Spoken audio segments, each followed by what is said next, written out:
Buenas noches a todos, ¿cómo están? Se darán cuenta que me estoy quedando sin voz. Así que si patina el embriague, tranquilos. Hemos tratado de resolverlo de la mejor manera posible, así que si ustedes me escuchan predicar más tranquilito, estoy regulando para el otro mensaje, ¿está bien? Bueno, quiero agradecer al Señor por poder estar acá con ustedes. La verdad que es una bendición compartir estos 75 años con esta amada iglesia. Hoy a la mañana estuvimos con los líderes y seguimos hablando de todo esto que tiene que ver con la iglesia en este tiempo, los desafíos que tenemos como iglesia. Y ayer hablábamos de una palabra clave, ustedes recuerdan, ¿cuál fue la palabra ayer? Bueno, hoy vamos a ver nuestra segunda P. ¿Cuál es? Percibir. Y en segundo turno vamos a tener nuestra tercer P, que es privilegio. Y en esas tres palabras, propósito, percibir y privilegio, vamos a pensar en los desafíos que Dios tiene para este tiempo en 75 años. Tenemos que hacernos preguntas. ¿Para qué estamos en la tierra? ¿Cuál es la misión de la iglesia en este tiempo? ¿Para qué estamos? Esas preguntas nos ayudan mucho a reflexionar si estamos enfocados o no en lo que Dios realmente quiere. Y en esto de aprender a percibir, la idea es ver lo que Dios ve. En mis devocionales personales estoy en el libro de Lucas. Lucas es cautivante, ¿no? Y es notable cómo en cada relato que el Señor hace, dice Lucas capítulo 13, capítulo 14, que el Señor estaba enseñando en una sinagoga y de pronto había una mujer que durante 18 años estaba encorvada y dice, y Jesús la vio. Y de pronto está el otro y cuando Jesús lo vio. Y es notable que en todos esos casos Jesús ve la necesidad y los líderes religiosos no. Hoy a la mañana hablaba con el equipo de líderes y le decía cómo desde que comienza el ministerio del Señor Jesús y llega al punto final de la cruz, hay dos sistemas profundamente en tensión. El primer sistema es un sistema templocéntrico, religioso, donde todo giraba alrededor de los ritos, del legalismo, del templo, y las personas quedaban a un costado. Pero de pronto irrumpe Jesús y comienza a mostrar claramente que la materia prima del ministerio son las personas. El foco son las personas. El gran problema era que los intérpretes de la ley no podían ver la necesidad de la gente. ¿Se acuerdan cuando Jesús habla de la parábola del buen samaritano y el intérprete de la ley le dice, ¿quién es mi prójimo? Si con todo lo que conocía de la ley no podía ver al prójimo, es porque estaba totalmente a oscuras, le faltaba percepción espiritual. ¿A qué nos referimos hoy al hablar de percepción? Es la capacidad que tenemos que tener cada uno de nosotros por el Espíritu Santo para ver lo que Dios ve, para ver dónde está la necesidad. Lo que ustedes están viendo en esa foto es la caja de mi camioneta Amarok. Lo que hay ahí es una célula de adolescentes que cuando terminaba el campamento de adolescentes y los largábamos a orar, allí se subían en la camioneta, allí está el líder Damián y todos esos chicos son chicos con familias rotas. Vienen con historias terribles. Cristo los ha transformado y encuentran en sus líderes un papá que no tienen, un hermano mayor que no tienen. Y comienzan a entender lo que significa familia a través de la familia de la fe. A los que les gusta Toyota, eso en Toyota no pasa, solo pasa en Amarok. A los toyoteros les digo, no funciona. Bueno, pero lo cierto del caso es que ahí la idea es la iglesia que bendice. Y yo quisiera llevarles a una parte de la Biblia, a una frase.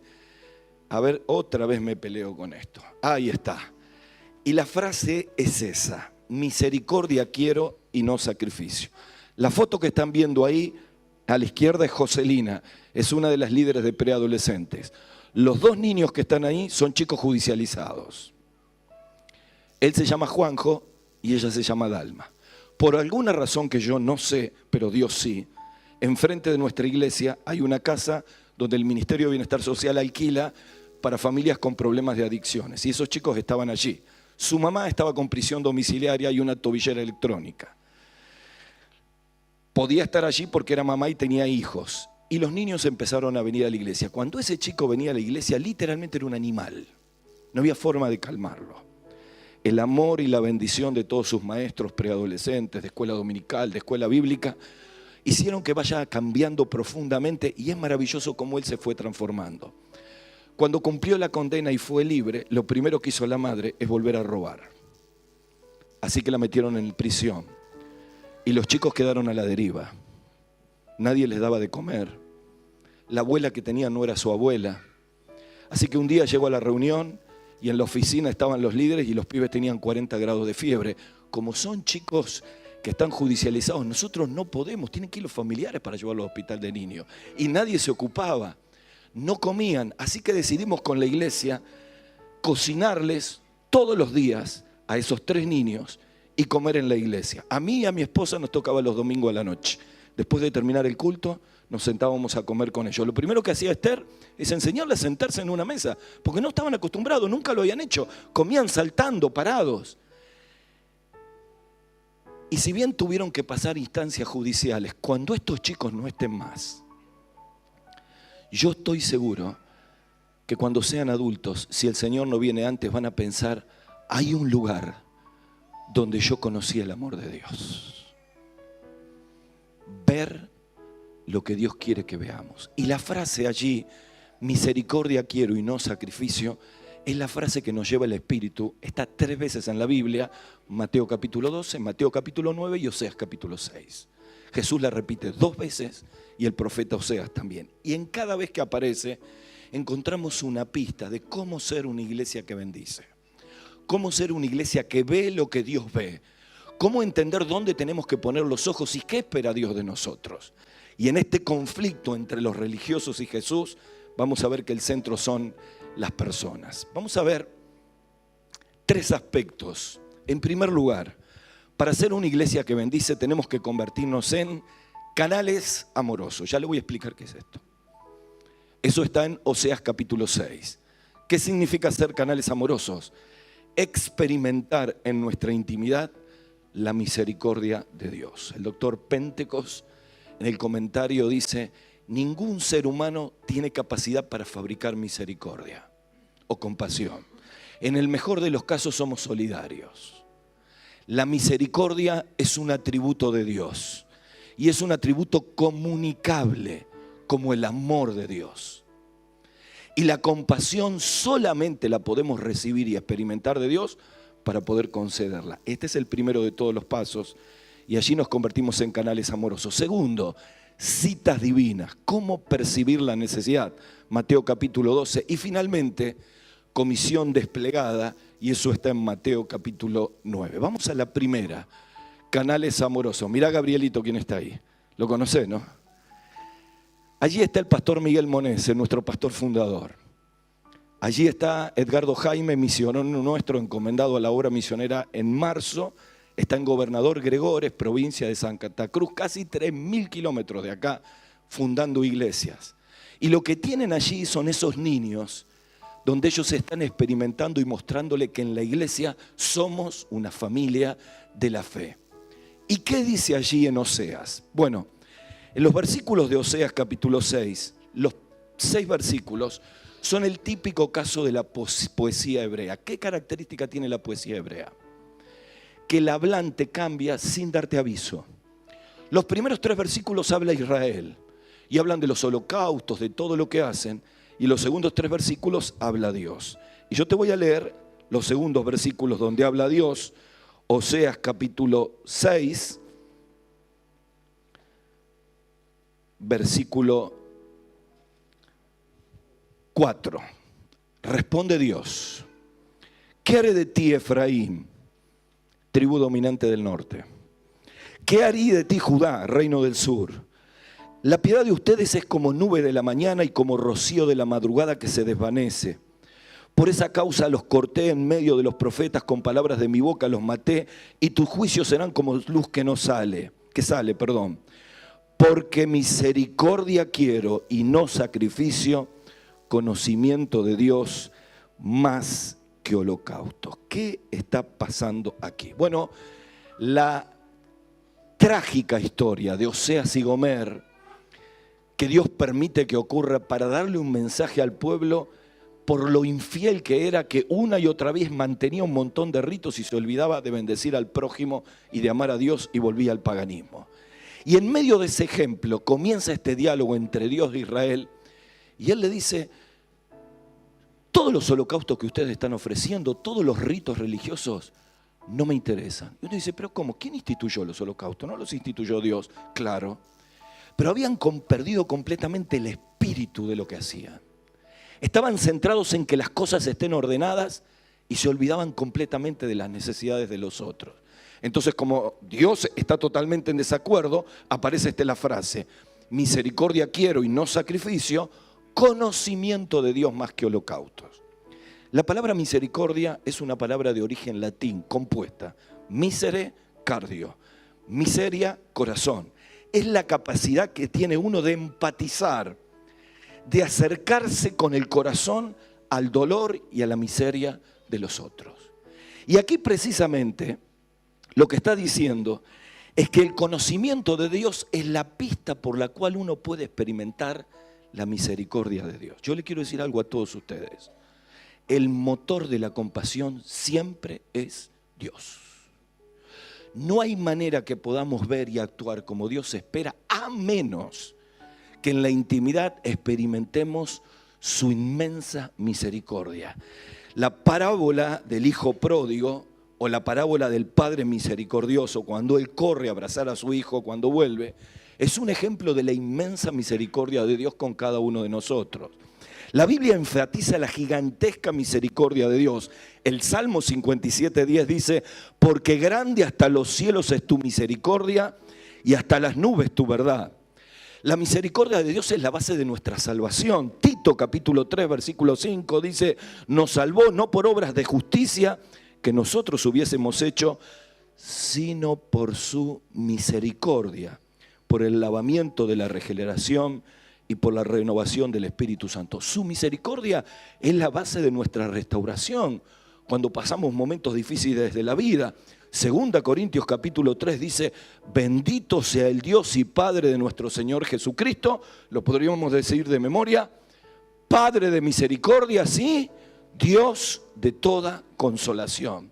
La misericordia de Dios, que es un atributo comunicable, es algo que el mismo Señor en el Sermón del Monte dijo que nosotros teníamos que manifestar. Recuerden las palabras de Jesús: sean pues compasivos, misericordiosos, como vuestro Padre Celestial es misericordioso. Pregunta Gustavo: ¿Dios nos pediría que volemos si no nos da alas para hacerlo?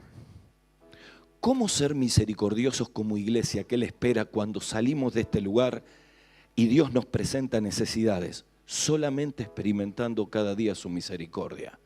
Cuando uno en la intimidad ve cuánto Dios me amó, de dónde me rescató, cuando me conmuevo con la misericordia de Dios, entonces estoy listo para poder ser un canal amoroso. ¿De dónde sale este concepto de canales amorosos? Bueno, esta es una realidad que desarrolla el doctor Warren Wiersbe en su libro Llamados a ser siervos. No sé cuántos de ustedes lo han leído. Si no lo han leído, léanlo. Es un libro extraordinario para todos los siervos, bastante antiguo y muy práctico. Y él dice: somos distribuidores y no fabricantes de la misericordia de Dios.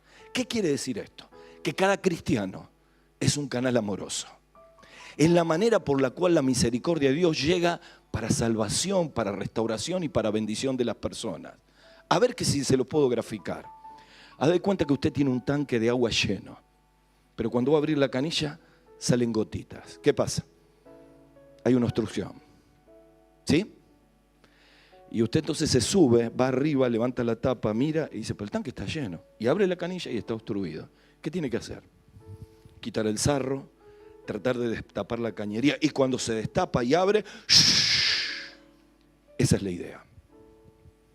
Los canales amorosos de la misericordia de Dios es cada cristiano en el lugar donde Dios los pone y con las personas que Dios nos pone por delante. Pregunta que el intérprete de la ley no pudo responder: ¿quién es mi prójimo? ¿Quién es tu prójimo? El prójimo no es el más cercano ni el más empático. El prójimo es la persona que Dios pone delante con una necesidad para satisfacerla, no cuando yo quiero, sino cuando la persona lo necesita. ¿Me entendés? Allí afuera hay personas en su entorno de trabajo, en tu entorno laboral, en tu trabajo, en tu universidad, donde nos tenemos que convertir en canales amorosos de la misericordia de Dios. La pregunta es, ¿qué pasa cuando abrimos la canilla y no sale agua? Hay una obstrucción. ¿Y cuáles son las obstrucciones? Bueno, a veces la obstrucción es nuestro propio egoísmo, a veces la obstrucción es nuestro materialismo, a veces la obstrucción es nuestro legalismo. Estamos tan preocupados que las cosas funcionen bien en el templo que no podemos ver la necesidad de la gente. Es una locura. Que como iglesia de Jesucristo no podamos ver lo que Dios ve. Es que hay obstrucciones. ¿Y cómo se destapa la cañería? ¿Cómo se quita la obstrucción? De una sola forma. Yendo en intimidad con Dios y permitir que la misericordia de Dios te traspase con la palabra. De tal manera que lleno de la misericordia de Dios nos podamos convertir en canales amorosos. El salmista allí en el Salmo 136 está tan impresionado por la misericordia de Dios que 26 veces dice, porque para siempre es tu misericordia. El mismo Señor Jesucristo es un ejemplo de un servicio misericordioso. Lucas capítulo 4 versículo 40 dice, cuando el sol se estaba poniendo, todos los que enfermos de diversas dolencias los trajeron y él poniéndole las manos sobre cada uno los sanaba. Por eso la quinta bienaventuranza es felices, dichosos, bienaventurados los compasivos, porque ellos alcanzarán misericordia. El doctor Rodney Stark escribió un libro que se llama La expansión del cristianismo. No es una persona cristiana, es un antropólogo y sociólogo. Estudió el movimiento y la expansión del cristianismo entre el año 100 y el año 300 y pico, cuando Constantino oficializa el cristianismo. Y estudió cuáles eran las razones sociales y antropológicas por las cuales se convirtieron en la mitad del Imperio Romano. ¿Cómo lograron vencer la batalla contra el paganismo cuando el paganismo estaba solventado por el Imperio Romano, estaba financiado por el Imperio Romano? Y descubrió que el gran secreto eran las redes de misericordia de las comunidades cristianas. ¿Saben que hubo dos grandes epidemias? Una en el 165 y otra en el 250. Una fue de sarampión y otra fue de viruela. Galeno, el médico de Roma, escribió: los cadáveres se apilan en carretas en las ciudades. La gente, César, escribía, huye de las ciudades para no ser alcanzada por la peste.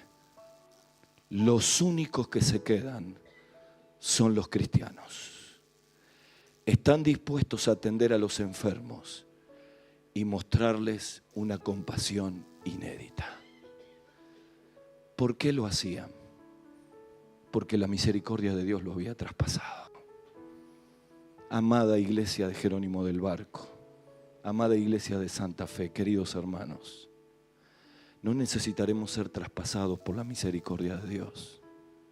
No necesitaremos en esta noche tener un encuentro renovador con ese Dios misericordioso para que pueda ungir nuestros ojos y podamos ver lo que no estamos viendo.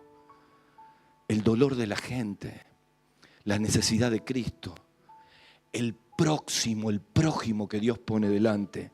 Primer secreto, canales amorosos. En segundo lugar, citas divinas. Vamos un poquito más, ahí está. Canales amorosos significa que necesitamos experimentar la misericordia de Dios. La iglesia que bendice es una iglesia que percibe las citas divinas. Aquí volvemos a la misma frase, misericordia quiero y no sacrificio, pero la encontramos en Mateo capítulo 12, versículo 7. No lo vamos a leer. ¿Qué dice Mateo capítulo 12? Bueno, ahí están los discípulos, tienen hambre, van caminando en medio del trigal, arrancan espigas, comen, Y eso estaba permitido en la ley, porque no era una violación de la propiedad privada. Es más, estaba permitido para que la gente que era más pobre pueda tomar apenas para consumir. Pero ¿cuál fue el reclamo de los fariseos? ¿Por qué lo hacían en día sábado? Y entonces lo confrontan. ¿Por qué tus discípulos comen espiga en día sábado? Y el Señor le trae referencia de David y los panes de la preposición. Y en medio de eso dice, misericordia quiero y no sacrificio. No podían percibir la necesidad, el hambre que tenía la gente. No podían entender las necesidades. Y allí había citas divinas, encuentros que Dios tenía, que el Señor trataba de enseñarle y que los fariseos y los religiosos no podían ver. ¿Qué es una cita divina? Es un encuentro que Dios tiene entre dos personas. Una nosotros, los canales amorosos, y otra personas que están necesitando encontrarse con Cristo. En Juntos Argentina, los jóvenes que fueron a las campañas aprendieron el concepto de casa de paz y amigo de paz. Eso está en la base de Lucas 10, cuando Jesús envía a los 70. Y entonces les dice, vayan por las casas y si van a un lugar y no los reciben, sacudan el polvo de los pies y van a otra casa y no los reciben y encuentran una casa que sí los recibe. Ahí se quedan. Esa es la casa de paz. Nosotros lo hemos practicado en las campañas de Semana Santa. Salimos toda la iglesia y íbamos casa por casa y encontrábamos y llegábamos y le decíamos a la gente, ¿por qué puedo orar por usted? ¿A qué no sabe qué me pide la gente siempre? ¿Qué quiere que ore? Salud, trabajo, familia. Como dice la canción, 3 cosas tiene la vida: salud, dinero y amor. La gente le pide lo mismo siempre. Pero cuando uno empieza y llega a ese lugar y encuentra que hay alguien que está buscando a Dios, esa es una cita divina y ahí te quedás. Ahí hay un hijo de paz, ahí hay una casa de paz. Las citas divinas están desperdigadas y desparramadas por todo San Francisco. Solo tenemos que encontrar quiénes son esas personas y la única manera es que el Espíritu Santo las muestre. ¿Y cómo lo muestra el Espíritu Santo? Un escritor decía, necesitamos percibir la inaudible, no se escucha audiblemente, no es una voz que escuchamos, pero inconfundible voz del Espíritu, moviéndote y movilizándote donde está la necesidad. Las citas divinas requieren 3 cosas. En primer lugar, un Dios amoroso que quiere bendecir. En segundo lugar, un canal amoroso, un creyente, donde la misericordia de Dios se va a manifestar. Y en tercer lugar, un hijo de paz, un hombre, una mujer, una piba, un niño, que está esperando recibir esa misericordia. El problema es cuando no lo podemos ver, cuando no lo podemos percibir. La Biblia está llena de citas divinas. Y a ver, Gustavo, ¿cuáles son? Hechos capítulo 7, Felipe y el etíope, ¿se acuerdan? Felipe estaba en campaña de Samaria y de pronto el Señor lo saca y lo lleva al corredor Gaza-Jerusalén. Y allí en el corredor Gaza-Jerusalén había un etíope que había ido a adorar, que estaba leyendo Isaías 53, que no entendía nada, y ahí había una cita divina. Había un hijo de paz que estaba buscando, había un canal amoroso que deja el movimiento y se va donde está la necesidad. Y mis queridos, tenemos el primer misionero al África ahí. ¿Qué cree que hizo el etíope cuando fue a Etiopía? Habló de cuán grandes cosas el Señor había hecho con él. Cornelio y Pedro, 2 hombres que están orando en ciudades costeras. Pedro en Jope, Cornelio en Cesarea. Uno está buscando a Dios de toda manera, es un hijo de paz. El otro es Pedro, que está pidiéndole al Señor. Y de pronto el Señor tiene que trabajar con el corazón de Pedro porque no podía ver lo que Dios quería mostrarle. ¿Qué quería mostrarle Dios? Que el evangelio también era para los gentiles, que no era solamente para los judíos. Y viene la visión del lienzo extendido. Y entonces Pedro está mirando allí y le cuesta. Y mira esto. Versículo 14 de Hechos 10, no lo vamos a leer al capítulo. Cuando en el versículo 14 Pedro ve y le dice, Pedro mata y come, y dice, no, yo no voy a violar la dieta nutricional de los judíos. No, Señor, porque ninguna cosa inmunda he comido jamás. Y después que el Señor trabaja y le manda a los amigos de Cornelio, y llega a la casa de Cornelio, y ve que el Espíritu Santo viene también a los gentiles, cambia. Y en 20 versículos del Señor no, pasa a, en verdad comprendo que Dios no hace acepción de personas. ¿Qué pasó en el corazón de Pedro en 20 versículos. Dios trabajó en su ceguera. Un autor escribe: una iglesia que no puede percibir la necesidad es una iglesia a oscuras. Solo se ven las luces de la actividad. Solo se ven las luces del escenario. Pero Dios quiere que miremos otras cosas, mis queridos. Dios quiere que encontremos los hijos de paz, las citas divinas. Podría seguir hablando de todas las citas divinas que hay en la Biblia. El punto es cuál es tu cita divina que no estamos viendo. ¿Te pusiste a pensar que el mismo Dios mañana, el lunes, tiene una cita divina para vos?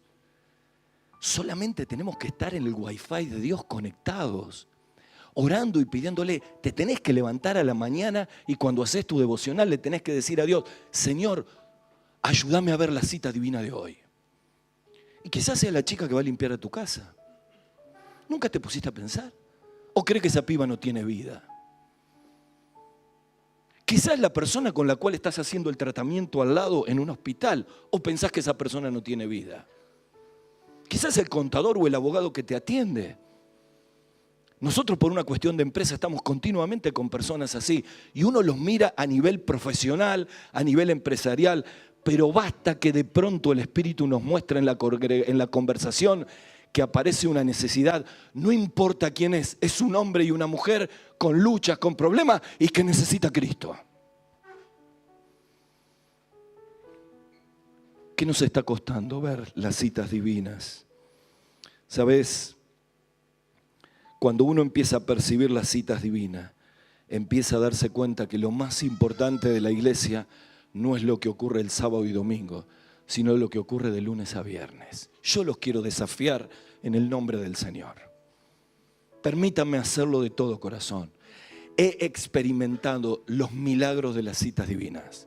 Se lo he pedido al Señor. Le he dicho que estoy dispuesto, que quiero ser un canal amoroso. Y he visto cómo empresarios, profesionales, gente sencilla, de pronto en medio de una charla, ¡prim!, se abre una puerta. Y ahí, como estoy conectado al Wi-Fi del cielo, puedo mostrar la misericordia y la necesidad de Dios.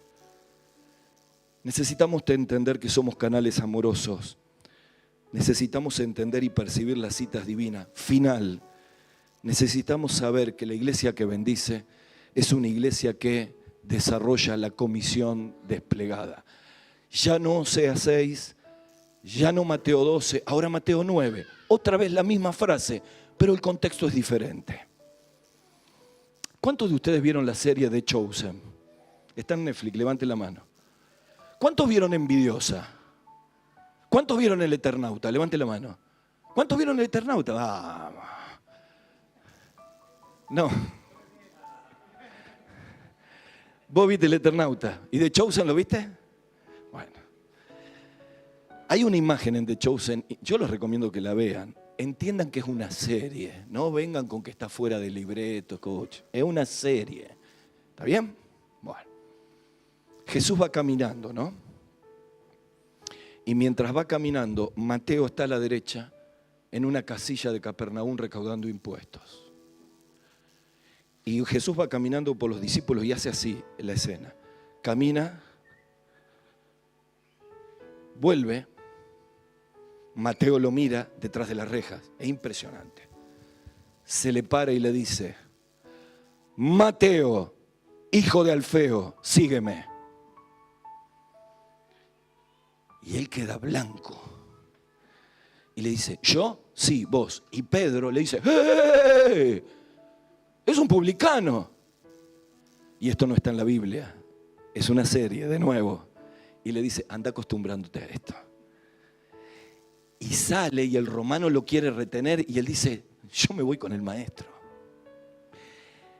¿Y qué hace Jesús? Ahora voy a la palabra. Se va a la casa con él. ¿Y qué hace Mateo? Hace una fiesta. ¿Y qué hace Mateo? Abre su casa. ¿Y qué hace Mateo? Un grupo pequeño. ¿Y a quién invita? ¿A los intérpretes de la ley? No, invita a sus amigos. ¿Y quiénes son sus amigos? Los publicanos y los pecadores. Y ahí están de fiesta. Y Jesús le va compartiendo la verdad a todos. Y de pronto, ¿quién aparece? Otra vez. La tensión entre el sistema religioso y el sistema de personas. Y se paran allí, porque el maestro come con publicanos y pecadores. Y entonces Jesús responde, Mateo capítulo 9, versículo 13. Vayan y aprendan lo que significa misericordia quiero y no sacrificio, porque no he venido a llamar justos al arrepentimiento, sino a pecadores.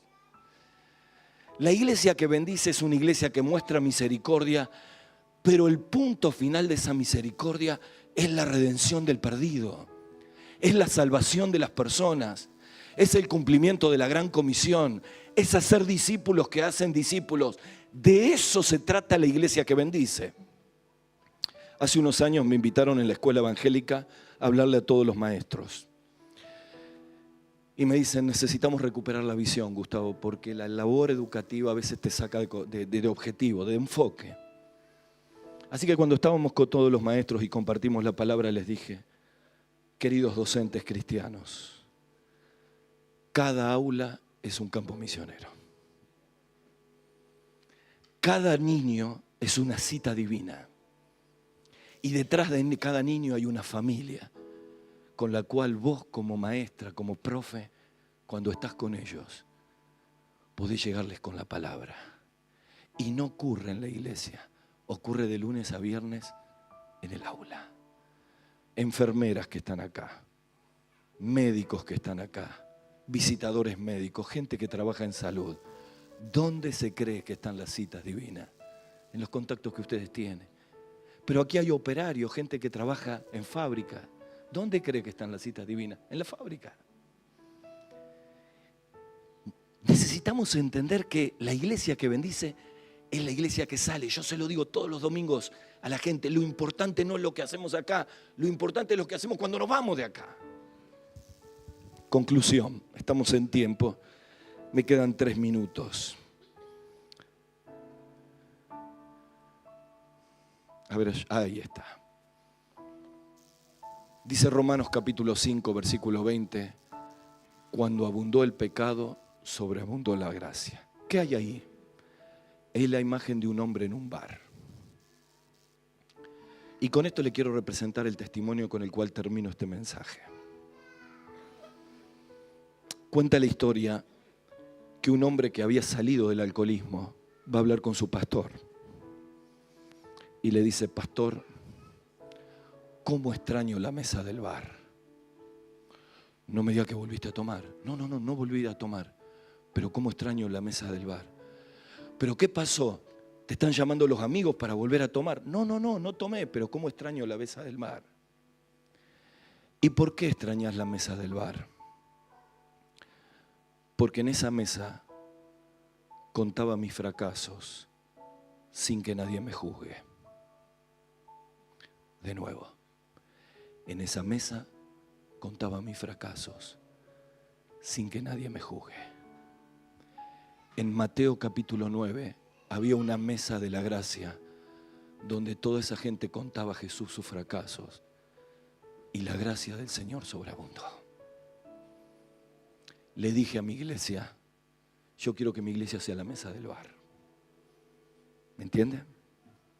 Donde puedan venir gente de todos lugares, gente rota, gente con conflictos, gente común y corriente, y que pueda encontrar en cada creyente un canal amoroso donde la bendición de Dios se pueda manifestar sin que nadie lo juzgue. Cuando venga a la iglesia, no venga a buscar, venga a dar. Cuando venga a la iglesia, no espere qué va a recibir. Piense cómo puede bendecir. Cuando termina la reunión, no vaya a hablar con todos los que habla siempre. Levante los ojos y mire a la gente que nos visita y dele un abrazo de amor, porque así funcionaría Cristo. Mesas de la gracia y gente que no puede ver la bendición. La foto es increíble de Mateo 9. Jesús en la mesa de la gracia con Mateo y sus amigos y los fariseos de este lado, sin poder ver la necesidad. Pregunta para terminar. Y sí, te tengo que hacer una pregunta incómoda, si no, no soy yo. ¿En qué lugar estamos? ¿En la mesa de la gracia o parados afuera juzgando a las personas. Cuando abundó el pecado, sobreabundó la gracia. Yo quiero que mi casa tenga una mesa de la gracia. Amado querido, la iglesia que bendice es la que puede ver con los ojos de Jesús. Así que vamos a orar. 7, 6, terminé bien, ¿viste? Justito. Me agarró el muchacho y me dijo, te pongo el número y no te podés pasar. Mirá, 0, terminé justo. ¿Qué tal si oramos? Vamos a inclinar la cabeza, vamos a orar. 75 años de la iglesia. Qué bendición todo lo que Dios hizo en 75 años. Pero ahora el desafío es poder ser una iglesia que bendice. Preguntas que te ayudan. ¿Qué me obstruye ser un canal amoroso? Tal vez sea el momento para confesar y pedirle perdón al Señor. ¿Por qué no puedo ver las citas divinas? Señor, lléname de tu misericordia para ver lo que no estoy viendo. Señor, yo quiero ser parte de las mesas de la gracia. Quizá hay matrimonios aquí, tómense de la mano, oren juntos, pídanle al Señor que su casa sea una mesa de la gracia. Porque de eso se trata, la misericordia de Dios. Uno de los hermanos viene a concluir con oración.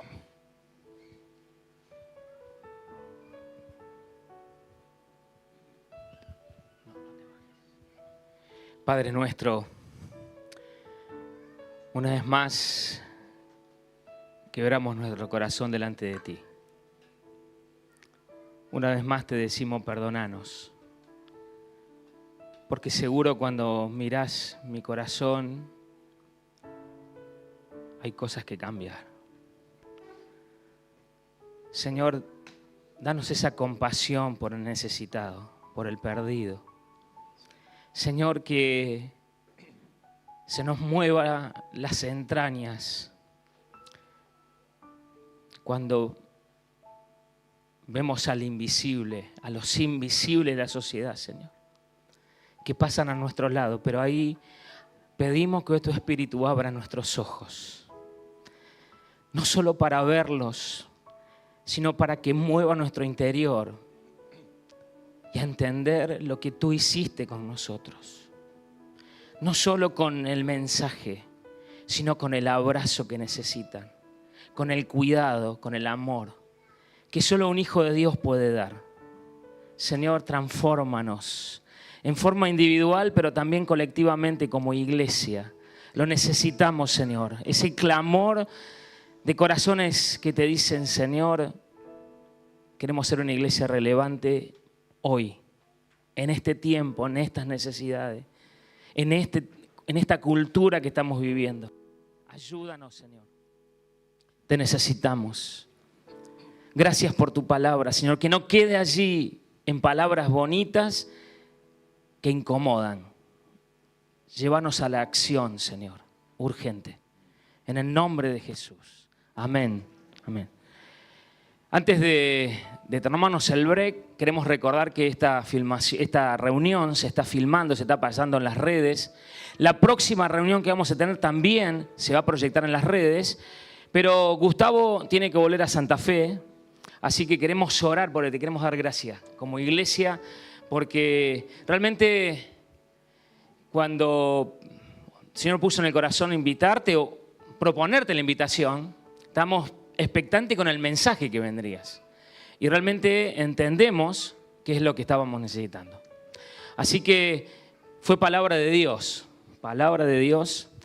que tiene que llevar su fruto porque es palabra de Dios. Gracias por abrir el corazón y traernos mensaje de Dios. Así que yo te pido que te pongas de pie. Queremos orar por Gustavo, orar por su esposa, orar por su iglesia que está pastoreando,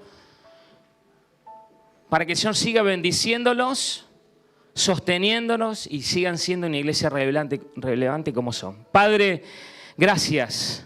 Gracias por este tiempo. Gracias porque la persona que nos ha ministrado es tu siervo, Gustavo, lo amamos a él, a su familia, a sus hijos, a su esposa. Oramos por él, Señor. Oramos por su ministerio, oramos por su vida, por su corazón, para que cada día esté alineado al tuyo, Señor. Para que pueda amar y siga amando las cosas que tú amas, Señor, y pueda seguir transmitiendo con su vida como lo hace y a través de la enseñanza.